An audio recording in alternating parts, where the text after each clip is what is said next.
ಹೋಗೋಣವಾ? ಇಬ್ಬರು ಹೋಟೆಲ್ ಒಳಗೆ ಹೋದ್ರು ಮತ್ತು ಒಂದು ಟೇಬಲ್ ನಲ್ಲಿ ಕುಳಿತರು. ಅವನು ಬೇಕಂತಲೇ ಚೈತಾಲಿಯತ್ತ ಅಷ್ಟು ನೋಡ್ತಿರ್ಲಿಲ್ಲ.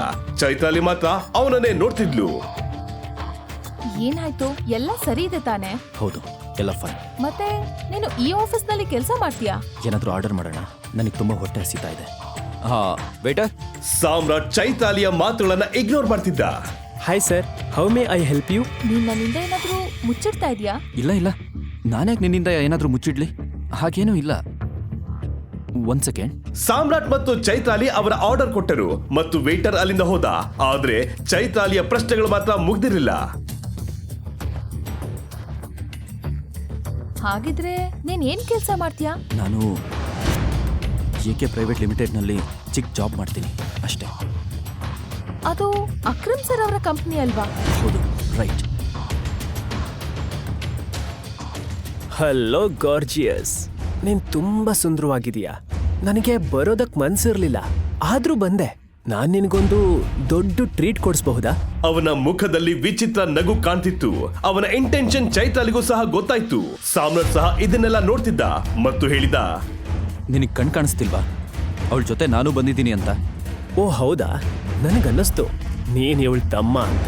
ಆದ್ರೆ ನೀನೇ ಹೇಳಿದ್ಯಾ ಅವಳ ಜೊತೆ ನೀನು ಬಂದಿದ್ಯಾ ಅಂತ.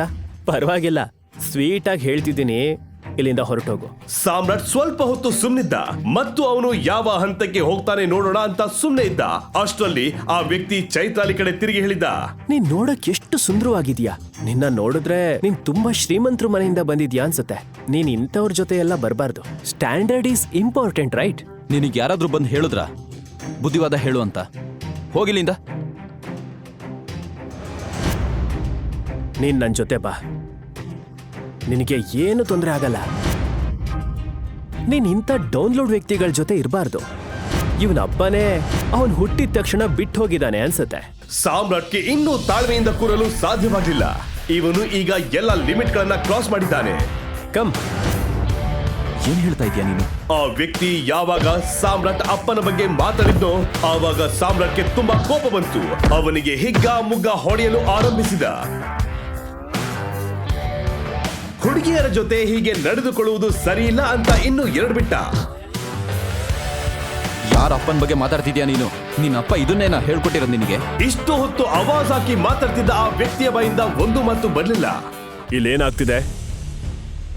ಇದೊಂದು ರೆಪ್ಯೂಟೆಡ್ ಹೋಟೆಲ್, ಇದು ಫಿಶ್ ಮಾರ್ಕೆಟ್ ಅಲ್ಲ. ಮ್ಯಾನೇಜರ್, ಎಂತೆಂತ ವ್ಯಕ್ತಿಗಳನ್ನ ಹೋಟೆಲ್ ಒಳಗ್ ಬಿಡ್ತೀರಾ? ಸಾಮ್ರಾಟ್ಗೂ ಸಹ ಅನಿಸಿತು ನಾನು ಅವನಿಗೆ ಜಾಸ್ತಿ ಹೊಡೆದಿದ್ದೀನಿ ಅಂತ. ನೋಡಿ ನೋಡಿ, ನನಗೆ ಹೇಗ್ ಹೊಡೆದಿದ್ದಾನೆ. ಎಲ್ಲ ಕಡೆ ರಕ್ತ ಬರ್ತಿದೆ. ಮ್ಯಾನೇಜರ್ ಆ ವ್ಯಕ್ತಿಯನ್ನ ನೋಡ್ತಿದ್ದ ಮತ್ತು ಸಾಮ್ರಾಟ್ನನ್ನ ಸಹ ನೋಡಿದ್ದ. ಸಾಮ್ರಾಟ್ ಏನು ಹೇಳುವುದರ ಮೊದಲೇ ಮ್ಯಾನೇಜರ್ ಹೀಗೆ ಎಂದು ಹೇಳಿದ್ದ, ನಮ್ VIP ಕಸ್ಟಮರ್ ಮೇಲೆ ಕೈ ಮಾಡಿದ್ಯಾ? ಇವನು ನಮಗೆ ತೊಂದರೆ ಕೊಡ್ತಿದ್ದ. ನಾವು ಮೊದಲು ಸುಮ್ಮನಿದ್ವಿ. ಮತ್ತೆ ವಾರ್ನಿಂಗ್ ಕೊಟ್ಟ ಮೇಲೂ ಕೂಡ ಅವನು ಸುಮ್ಮನಿರ್ಲಿಲ್ಲ. ಇವನು ನಮ್ಮ ಅಪ್ಪನ ಬಗ್ಗೆ ಕೆಟ್ಟದಾಗ ಮಾತಾಡ್ತಿದ್ದ. ಇದ್ ನಿಜಾನಾ? ಅವ್ನ್ ಸುಳ್ಳು ಹೇಳ್ತಿದ್ದಾನೆ. ಇಷ್ಟು ಚಿಕ್ಕ ವಿಷಯಕ್ಕೆ ನೀವ್ ಇವನಿಗೆ ಹೀಗೆ ಹೊಡೆದ್ರ? ಏನಾದ್ರೂ ಆಗಿರ್ಲಿ, ನೀವ್ ಇವ್ರನ್ನ ಕ್ಷಮೆ ಕೇಳಿ. ಇವಾಗ ನಾನು ಕ್ಷಮೆ ಕೇಳ್ಬೇಕಾ? ಇವನ್ ಕ್ಷಮೆ ಕೇಳ್ಬೇಕು. ನನ್ನ ಹತ್ರ ಮತ್ತೆ ನನ್ನ ಫ್ರೆಂಡ್ ಹತ್ರ ಕ್ಷಮೆ ಕೇಳು. ನೀನು ಕ್ಷಮೆ ಕೇಳ್ಬೇಕು. ನಿನಗ್ ಗೊತ್ತಿಲ್ಲ ನಾನು ಯಾರು ಅಂತ. ನೀನ್ ಕ್ಷಮೆ ಕೇಳಲಿಲ್ಲ ಅಂದ್ರೆ ನಿನ್ನ ಈ ಹೋಟೆಲಿಂದ ಹೋಗಕ್ ಬಿಡಲ್ಲ. ಪರಿಸ್ಥಿತಿ ಕೈ ಮೀರಿ ಹೋಗ್ತಿತ್ತು. ಮತ್ತೆ ಇನ್ನೇನಾದ್ರೂ ಆಗೋಷ್ಟರಲ್ಲಿ ಚೈತಾಲಿ ಹೇಳಿದ್ಲು, ನಿಜ ಹೇಳ್ಬೇಕಂದ್ರೆ ಇದ್ರಲ್ಲಿ ಸಾಮ್ರಾಟ್ದು ಏನು ತಪ್ಪಿಲ್ಲ. ಈ ವ್ಯಕ್ತಿ ಬಂದು ನನಗೆ ತೊಂದರೆ ಕೊಡ್ತಿದ್ದ. ನಾನು ಮತ್ತು ಸಾಮ್ರಾಟ್ ಇಲ್ಲಿ ಲಂಚ್ ಮಾಡಲು ಬಂದಿದ್ವಿ. ಏನೇ ಇರ್ಲಿ ಮೇಡಮ್, ಕ್ಷಮೆ ಕೇಳ್ಬೇಕು. ಸಾಮ್ರಾಟ್ಗೆ ಗೊತ್ತಿತ್ತು ಮ್ಯಾನೇಜರ್ ಯಾಕೆ ಈ ರೀತಿ ಮಾತಾಡ್ತಾ ಇದ್ದಾರೆ ಅಂತ. ಹೇಳ್ಬೇಕಂದ್ರೆ ಮ್ಯಾನೇಜರ್ ಅವರನ್ನ ಬಟ್ಟೆಯಿಂದ ಅಳೆಯುತ್ತಿದ್ದ. ಸಾಮ್ರಾಟ್ಗೆ ಏನ್ ಹೇಳ್ಬೇಕೆಂದು ತೋಚಲಿಲ್ಲ. ಅದಕ್ಕೆ ಅವನು ಅಕ್ರಮ್ ಕೊಟ್ಟ ಕಾರ್ಡ್ ಅನ್ನ ಹೊರತೆಗೆದ ಮತ್ತು ಮ್ಯಾನೇಜರ್ಗೆ ತೋರಿಸ್ದ. ನಿನಗೆ ಗೊತ್ತಾ ಈ ಕಾರ್ಡನ್ನ ನನಗೆ ಯಾರು ಕೊಟ್ಟಿದ್ದು ಅಂತ? ಈ ಕಾರ್ಡಲ್ಲಿರೋ ಹೆಸರನ್ನ ನೋಡಿ ಮತ್ತೆ ಡಿಸೈಡ್ ಮಾಡಿ ಏನ್ ಮಾಡ್ಬೇಕು ಅಂತ. ಮ್ಯಾನೇಜರ್ ಸಾಮ್ರಾಟ್ ಕೊಟ್ಟ ಕಾರ್ಡ್ ಅನ್ನು ನೋಡಿದ್ದ. ಆ ಕಾರ್ಡ್ ಅಲ್ಲಿದ್ದ ಹೆಸರನ್ನ ನೋಡಿ ಮ್ಯಾನೇಜರ್ಗೆ ಶಾಕ್ ಆಯ್ತು. ಸಾಮ್ರಾಟ್ ಹತ್ರ ಅಕ್ರಮ್ ಕೊಟ್ಟ ಕಾರ್ಡ್ ಇತ್ತು ಅಂದ್ರೆ ಅವನು ಅಕ್ರಮ್ ಅವ್ರಿಗೆ ಬೇಕಾದವನು ಅಂತ ಅರ್ಥ. ಏನಾದ್ರೂ ಮಾತಾಡೋ ಮೊದಲು ನಿಮ್ಮ ಅಮ್ಮನ ಹತ್ರ ಹೋಗಿ ಕೇಳು ಹುಡುಗಿರ ಹತ್ರ ಹೇಗ್ ಮಾತಾಡ್ಬೇಕು ಅಂತ.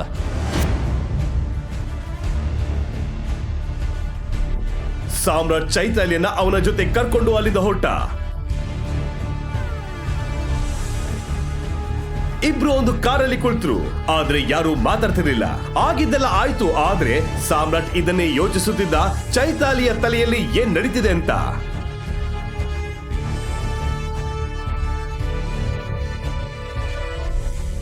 ಅಯ್ಯೋ ಓಕೆ. ಸಾರಿ, ನಿನ್ ಮೂಡ್ ಮತ್ತೆ ಲಂಚ್ ಎರಡನ್ನೂ ಸ್ಪಾಯ್ಲ್ ಮಾಡಿದೆ. ಬೇಕಿದ್ರೆ ಬೇರೆ ಕಡೆ ಹೋಗ್ತೀನಿ ನೋಡ. ಓಕೆ, ನಾನಿವತ್ತು ಇಡೀ ದಿನ ಫ್ರೀ. ಅವಳ ಮಾತುಗಳನ್ನು ಕೇಳಿದ ಸಾಮ್ರಾಟ್ ಕಾರನ್ನ ಮತ್ತೊಂದು ಹೋಟೆಲ್ ಕಡೆ ತಿರುಗಿಸ್ದ.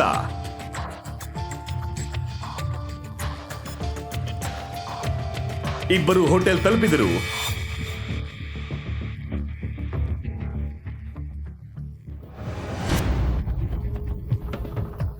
ಸಾಮ್ರಾಟ್ಗೆ ಗೊತ್ತಿತ್ತು ಈ ಹೋಟೆಲ್ ಯಾರದು ಅಂತ. ಈ ಹೋಟೆಲ್ ಕೀರ್ತಿ ಧರ್ಮಂದು. ಕೀರ್ತಿ ಧರ್ಮ ಹೋಟೆಲ್ ಜೊತೆ ಮಾಫಿಯಾ ಡಾನ್ ಸಹ ಆಗಿದ್ದ. ಮಾಫಿಯಾ ವರ್ಲ್ಡ್ ನಲ್ಲಿ ಟೈಗರ್ ಹೆಸರು ಎಷ್ಟು ಸುದ್ದಿ ಮಾಡ್ತಿತ್ತೋ, ಕೀರ್ತಿ ಧರ್ಮನ ಹೆಸರು ಸಹ ಅಷ್ಟೇ ಸದ್ ಮಾಡ್ತಿತ್ತು. ಎಷ್ಟೋ ವಿಷಯಗಳಲ್ಲಿ ಇವರಿಬ್ರು ದುಶ್ಮನ್ಗಳಾಗಿದ್ರು. ಸಾಮ್ರಾಟ್ಗೆ ಅನಿಸ್ತಿತ್ತು ಅವನು ಕೀರ್ತಿ ಧರ್ಮನಿಗೆ ಮುಖಾಮುಖಿ ಆಗಬಹುದು ಅಂತ. ಹಾಗಿದ್ರೆ ನೀನ್ ಡಿಸೈಡ್ ಮಾಡಿದ್ಯಾ ಅನ್ಸತ್ತೆ ನಿನ್ ಬಗ್ಗೆ ನೀನ್ ಏನು ಹೇಳಲ್ಲ ಅಂತ. ಏನ್ ಹೇಳ್ಬೇಕು? ನಿಜ ಹೇಳ್ಬೇಕಂದ್ರೆ ಸಾಮ್ರಾಟ್ಗೆ ಗೊತ್ತಿತ್ತು ಚೈತಾಲಿ ಯಾಕೆ ಈ ರೀತಿ ಕೇಳ್ತಿದ್ದಾಳಂತ. ಕಮಾನ್, ಈಗ ಹೇಳು, ಎಷ್ಟು ದೊಡ್ಡ ಸೀಕ್ರೆಟ್ ಆದ್ರೂ ಏನು? ಏನ್ ಗೊತ್ತಾಗ್ಬೇಕು ನಿಂಗೆ? ನಿನ್ ಹತ್ರ ಕೇಳ್ತಾ ಇದೀನಿ ಅಂದ್ರೆ ನಿನ್ ಬಗ್ಗೆನೇ ಅಲ್ವಾ? ನನ್ ಬಗ್ಗೆ ಹೇಳೋಕೆ ಅಷ್ಟೇನೂ ಇಲ್ಲ. ಸಾಮ್ರಾಟ್ ಹೀಗಂತ ಹೇಳಿ ಆ ಕಡೆ ಈ ಕಡೆ ನೋಡಲು ಆರಂಭಿಸಿದ. ಈ ಸಮಯದಲ್ಲಿ ಕೀರ್ತಿ ಧರ್ಮ ಬಾಸ್ ಅವರ ಹೆಸರು ಗುರ್ಗಾಂವ್ ಮಾತ್ರ ಅಲ್ಲ, ಇಡೀ ಇಂಡಿಯಾನಲ್ಲಿ ಕೇಳಿಸ್ತಿದೆ. ಹೌದು, ಟೈಗರ್ ಮಾರ್ಕೆಟ್ನಿಂದ ಡಿಸಪಿಯರ್ ಆದ್ಮೇಲೆ ಟೈಗರ್ ಹೆಸರು ಮಾಯವಾಗಿ ಹೋಯ್ತು. ಆಗ ಅವನ ಕಣ್ಣು ಗಂಭೀರವಾಗಿ ಮಾತಾಡ್ತಿದ್ದ ಕೆಲವರ ಕಡೆ ಬಿತ್ತು. ಟೈಗರ್ ಬಗ್ಗೆ ಅವರು ಹೀಗೆ ಯಾಕೆ ಮಾತಾಡ್ತಿದ್ದಾರೆ ಎಂಬುದು ಅವನಿಗೆ ಅರ್ಥವಾಗಲಿಲ್ಲ. ಹೇಳು ಸಾಮ್ರಾಟ್, ನೀನ್ ನನ್ನಿಂದ ಏನಾದ್ರೂ ಮರೆ ಮಾಡ್ತಿದ್ಯಾ? ಇಲ್ಲ, ನಾನ್ಯಾಕೆ ನಿನ್ನಿಂದ ಏನು ಮುಚ್ಚಿಡ್ಲಿ? ಟೈಗರ್ ಡಿಸಪಿಯರ್ ಆಗಿಲ್ಲ, ಟೈಗರ್ ಬದುಕಿದ್ದಾನೆ, ಮತ್ತೆ ತುಂಬಾ ಬೇಗ ಮರಳಿ ಬರ್ತಾನೆ. ನಿನಗ್ ಗೊತ್ತಾ, ಈಗ ಕೀರ್ತಿ ಧರ್ಮ ಸರ್ ಅವ್ರ ಹವಾ ಬರೀ ಬೆಂಗಳೂರಲ್ಲಿ ಮಾತ್ರ ಅಲ್ಲ, ಇಡೀ ಇಂಡಿಯಾದಲ್ಲೇ ನಡೀತಾ ಇದೆ. ಹೌದು, ನಿಜ. ಈಗ ನೀವು ಪಾಕೆಟ್ ಎಫ್ಎಂ ನಲ್ಲಿರೋ ಎಲ್ಲಾ ಶೋಗಳನ್ನ ಈಸಿಯಾಗಿ ಕೇಳಬಹುದು. ಈಗಲೇ ಡೌನ್ಲೋಡ್ ಮಾಡಿ ಪಾಕೆಟ್ ಎಫ್ಎಂ ಮತ್ತು ಕೇಳಿ ದೇಶ ವಿದೇಶದಲ್ಲಿ ಫೇಮಸ್ ಆಗಿರೋ ಟೈಗರ್ ರಿಟರ್ನ್ಸ್ ಅನ್ನೋ ಮೈ ನವಿರೇಳಿಸೋ ಕಥೆಯನ್ನ.